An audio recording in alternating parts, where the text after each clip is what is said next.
জীবনে কি কখনো এমন সময় এসেছে সব কিছু আছে তবুও ভেতরটা খালি লাগে?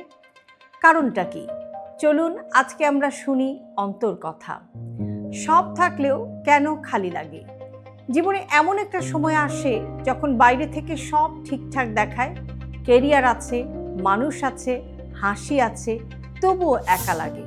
কারণ সব কিছু থাকা মানেই শান্তি থাকা না। অনেক সময় আমরা এত ব্যস্ত হয়ে যাই সব কিছু ঠিক রাখতে যে নিজের ভেতরটাকেই ভুলে যাই।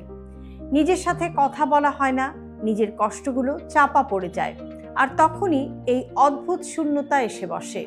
এটা কোনো দুর্বলতা না, এটা একটা সংকেত আপনি নিজের ভেতরটাকে একটু সময় দিতে চাইছেন। হয়তো আপনার দরকার একটু থামা, একটু নিজেকে বোঝা, একটু নিজের মতো করে থাকা। সবাইকে খুশি রাখতে গিয়ে নিজেকে হারিয়ে ফেললে এই শূন্যতাই আপনাকে মনে করিয়ে দেয় আপনি কোথায়। মনে রাখবেন, সব কিছু থাকলেই সুখ আসে না, শান্তি আসে নিজের ভেতর থেকে। তাই নিজের জন্য সময় রাখুন। যদি আপনি আপনার অন্তরের কথা শুনে থাকেন তাহলে কমেন্টে লিখুন, আমি নিজের কাছে ফিরতে চাই।